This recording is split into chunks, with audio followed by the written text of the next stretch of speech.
Controversial plans for a waste-burning incinerator in South London have been given the go-ahead by the Mayor of London.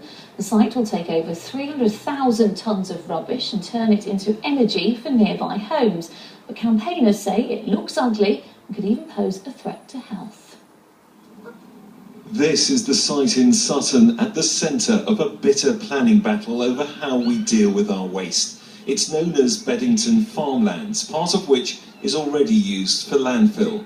But it's the plans to build an incinerator here that have angered Peter Alfrey, who told me local people have been promised that one day this would become a nature reserve.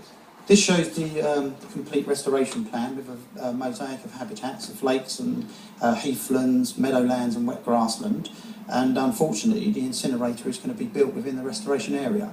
The landfill makes the site popular with gulls, but Peter says an incinerator would deprive other species of a much-needed habitat.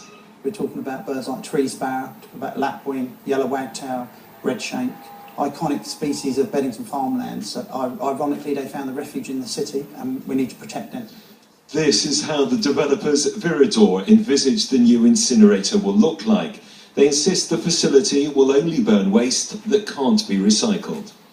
If built, the incinerator would handle up to 300,000 tonnes of waste every year from Merton, Sutton, Croydon and Kingston, and burn it to create energy that could be distributed to neighbouring homes in the form of heat and electricity. It's a building the size of a football field and it's going to have a 300-foot chimney. But campaigners like Gordon Ross expect waste will come from much further afield, and he's worried about the effects on the local community. Well, we're concerned that they'll be bringing 300,000 tonnes of rubbish by lorry, so that's an awful lot of lorry journeys in this road network. Also got concerns about the emissions, because downwind of here is densely populated areas of Croydon that already have poor air quality, and building incinerators is not going to improve the air quality for those people.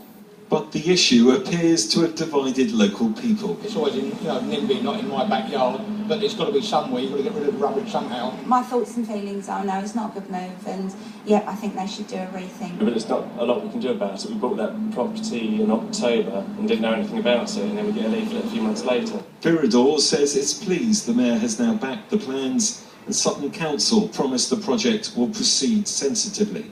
There will actually be fewer traffic movements. It's going to be extremely stringent air quality monitoring, tighter than usual, and this is going to save £200 million for local residents. So all in all, I think we have to understand that some people are going to be concerned still, and we have to continue to address those concerns, but by and large, this is good news. But local campaigners promised to challenge the decision in the courts. The battle for Beddington may still have some way to run. Nick Thatcher, ITV News, South West London. 2 men have been